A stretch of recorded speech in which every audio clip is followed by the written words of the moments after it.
പ്രേക്ഷകർക്ക് നമസ്കാരം. NK പ്രേമചന്ദ്രന്റെ ഒന്നൊന്നര തള്ള് നിങ്ങൾ കേട്ടോ? കോൺഗ്രസിന്റെ വാട്സാപ്പ് യൂണിവേഴ്സിറ്റിയില് പടച്ചിറക്കുന്ന ഒന്നൊന്നര പച്ചക്കള്ളം മണ്ടന്മാരായിട്ടുള്ള മൊണ്ണകളായിട്ടുള്ള കോൺഗ്രസ്സുകാർ കവലകളിൽ നിന്ന് സ്വയം പുളകിതരാവാൻ വേണ്ടിയിട്ടുണ്ടാക്കിയിട്ടുള്ള ഒന്നൊന്നര പച്ചക്കള്ളം ഒരു ഉളുപ്പുമില്ലാതെ NK പ്രേമചന്ദ്രൻ അന്തി ചർച്ചയിൽ അങ്ങ് തള്ളി. അവിടെയാണെങ്കിൽ ഈ ശ്രീജിത്ത് പണിക്കരും ഉണ്ടായിരുന്നു ആ ചർച്ചയിൽ. ശ്രീജിത്ത് പണിക്കർ അത് തെളിവ് സഹിതം അങ്ങ് തകർത്ത് കളയുകയും ചെയ്തിട്ടുണ്ട്. ഏതായാലും NK പ്രേമചന്ദ്രന്റെ ആ തള്ള് നിങ്ങളൊന്ന് കേട്ടു നോക്കൂ.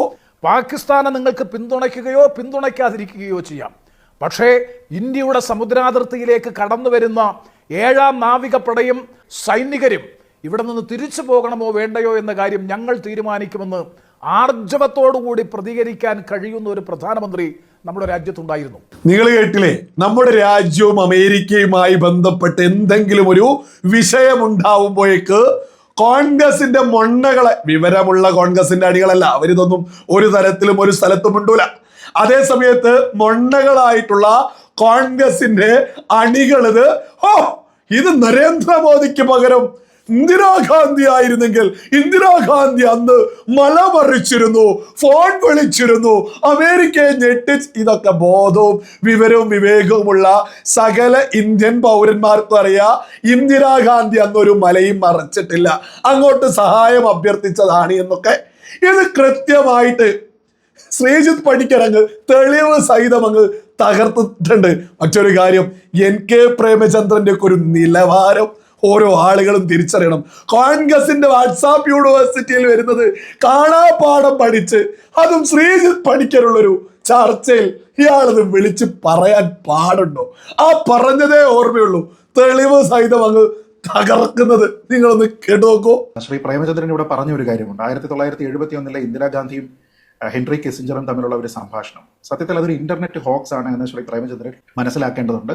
രേഖപ്പെടുത്തപ്പെട്ടിരിക്കുന്ന ഒരു ചരിത്രത്തിലും ഒരു ഹിസ്റ്റോറിയന്റെ ഒരു പുസ്തകത്തിലും അങ്ങനത്തെ ഒരു Hollywood style one liner Indira Gandhi പറഞ്ഞതായിട്ട് രേഖപ്പെടുത്തിയിട്ടില്ല.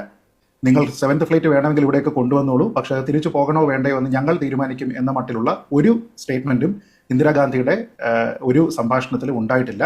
അതിന് യാതൊരു വിധത്തിലുള്ള റെക്കോർഡ്സും ഇല്ല. അത് കംപ്ലീറ്റ്ലി ഒരു ഇന്റർനെറ്റ് ഹോക്സ് ആണ്. അതുമായി ബന്ധപ്പെട്ട് പഴയ പുസ്തകങ്ങളാണെങ്കിലും ഏറ്റവും അടുത്ത കാലത്ത് 1971 ബന്ധപ്പെട്ട് ഇപ്പോൾ ശ്രീനാഥ് രാഘവന്റെ പുസ്തകം വന്നിട്ടുണ്ട്. DP ധാറുമായിട്ട് PN ഹക്സറുമായിട്ടൊക്കെയുള്ള പ്രൈവറ്റ് മീറ്റിംഗ്സ് അടക്കമുള്ള കാര്യങ്ങളിലുള്ള കമ്മ്യൂണിക്കേഷൻസ് ഉൾപ്പെടുത്തിയിട്ടുണ്ട്.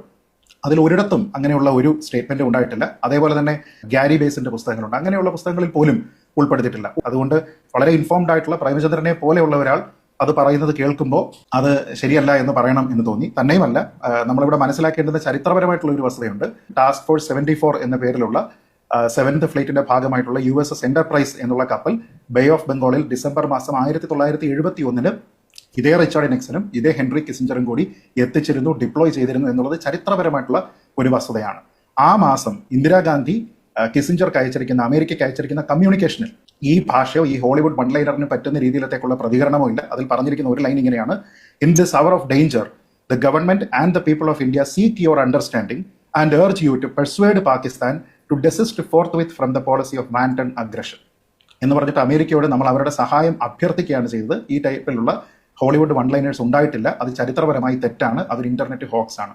നിങ്ങൾ കേട്ടില്ലേ? ഇന്ദിരാഗാന്ധി അന്ന് സഹായം അഭ്യർത്ഥിക്കുകയാണ് ചെയ്തിട്ടുള്ളത്. മറ്റൊരു കാര്യം, ഇന്ദിരാഗാന്ധി മലമറിച്ചോ എന്ന് പറഞ്ഞു നടക്കുന്ന, അമേരിക്കയെ ഞെട്ടിച്ചോ എന്ന് പറഞ്ഞു നടക്കുന്ന സകലരോടും പറയാനുള്ളതാണ്, നമ്മുടെ രാജ്യം മറ്റൊരു രാജ്യവുമായി ബന്ധപ്പെട്ട് ഏത് തരത്തിലുള്ള വെല്ലുവിളികളാവട്ടെ, ഏത് തരത്തിലുള്ള സംസാരങ്ങളും നമ്മുടെ രാജ്യത്ത് അത് കൃത്യമായ രേഖകളിൽ ഉണ്ടാവും. ശ്രീജിത്ത് പണിക്കർ പറയുന്നുണ്ട്, വളരെ വ്യക്തമായിട്ട് എടുത്തു പറയുന്നു, ഇന്ദിരാഗാന്ധി ഫോൺ വിളിച്ച് ഇന്ദിരാഗാന്ധി അമേരിക്കയോട് ഈ പറഞ്ഞത് ഒരു രേഖകളിലുമില്ല. രാജ്യം ഒരുപാട് കോൺഗ്രസ് ഭരിച്ചിട്ടുണ്ടല്ലോ, ഓരോ സ്ഥലത്തും ഓരോ രേഖയിലും അതില്ല എന്നുള്ളത് വളരെ വ്യക്തമാണ്.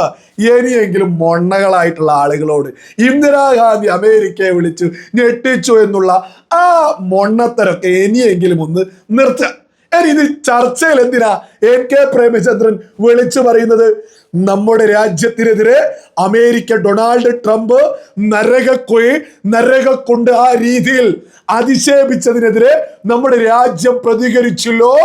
അന്ന് ഇന്ദിരാഗാന്ധി അങ്ങനെ മലമറിച്ചു എന്നാണ് പറഞ്ഞിട്ടുണ്ടായിരുന്നത്. ഇന്ദിരാഗാന്ധി ഒരു വലയും മറിച്ചിട്ടില്ല. ഇനി നമ്മുടെ രാജ്യത്തെ ഡൊണാൾഡ് ട്രംപ് നരകക്കുണ്ട് എന്നൊക്കെ പറഞ്ഞതിന് പ്രതികരിച്ചില്ല എന്നൊക്കെ പറയുന്നത് ആരാ? നമ്മുടെ കമന്റ് ബോക്സിലും ഒരുപാട് ആളുകളെ കാണാം. ഡൊണാൾഡ് ട്രംപ് നമ്മുടെ രാജ്യത്തെയും ചൈനയെയോ അധിക്ഷേപിച്ചു, അതിനെന്തു മറുപടി കൊടുത്തു എന്ന്. നമ്മുടെ രാജ്യം കൃത്യമായിട്ട് മറുപടി കൊടുത്തിട്ടുണ്ട്, വളരെ വ്യക്തമായിട്ട്. അതായത് നമ്മുടെ രാജ്യത്തെ ജനാധിപത്യത്തിന്റെ മഹത്വം ഉയർത്തിപ്പിടിച്ച് അമേരിക്കയുടെ ജനാധിപത്യത്തെ കൃത്യമായി സൂചിപ്പിച്ചുകൊണ്ട്, നമ്മളും അമേരിക്കയും തമ്മിലുള്ള ബന്ധത്തെ സൂചിപ്പിച്ചുകൊണ്ട് ആ പറഞ്ഞതിന് അപ്പാടെ നമ്മുടെ രാജ്യം തള്ളിക്കളഞ്ഞിട്ടുണ്ട്. ഇനി NK പ്രേമചന്ദ്രൻ പിണറായി വിജയൻ പരനാറി എന്ന് വിളിച്ചതുപോലെ അതേ ശൈലിയിൽ മറുപടി കൊടുക്കണം എന്നുള്ളതും നിലവാരമുള്ള ആളുകൾക്ക് പറഞ്ഞതല്ല. അത് NK പ്രേമചന്ദ്രനും അറിയാലോ. പിണറായി വിജയൻ പരനാറി എന്ന് പറഞ്ഞതൊന്നും ഒരു ശരിയല്ല, വിമർശിക്കാമായിരുന്നു. അതെ, നമ്മുടെ രാജ്യം നിലവാരമുയർത്തിയിട്ടുള്ള വിമർശനം നടത്തിയിട്ടുണ്ട്. അതിന് അന്താരാഷ്ട്ര മാധ്യമങ്ങൾ എങ്ങനെ വിലയിരുത്തി എന്നുള്ളതും തെളിവ് സഹിതം ഇവിടെ മുന്നോട്ട് വെക്കാൻ ഞാൻ ഓരോ മാധ്യമങ്ങളിൽ വന്നിട്ടുള്ളത്.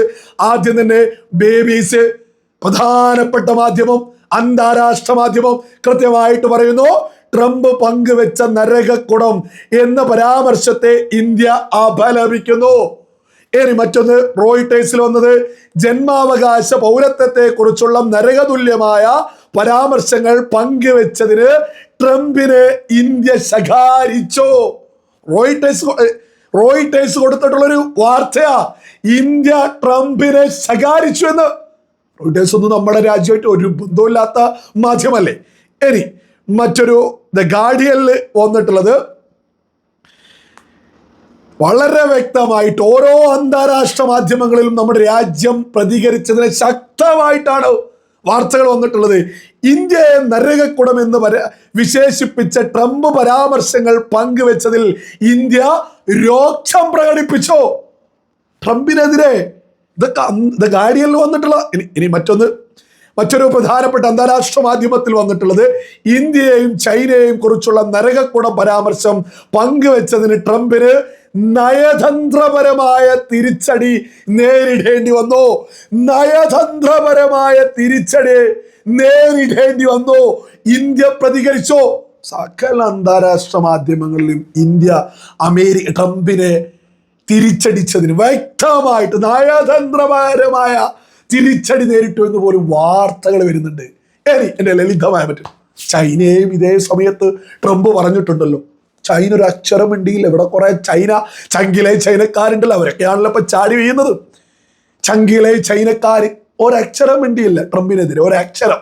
പക്ഷെ ഇന്ത്യ തിരിച്ചടിച്ചു എന്ന് സകല അന്താരാഷ്ട്ര മാധ്യമങ്ങളിലും വ്യക്തമായിട്ട് വാർത്ത വന്നിട്ടുണ്ട്. ഇനിയെങ്കിലും സ്വന്തം രാജ്യമല്ലേ, ഒന്നുമില്ലേ, സ്വന്തം മണ്ണല്ലേ, മണ്ണിനെതിരെ പറഞ്ഞതിന് അതിശക്തമായിട്ട് ഈ രാജ്യത്തെ ഭരണാധികാരികൾ തിരിച്ചടിച്ചിട്ടുണ്ട്.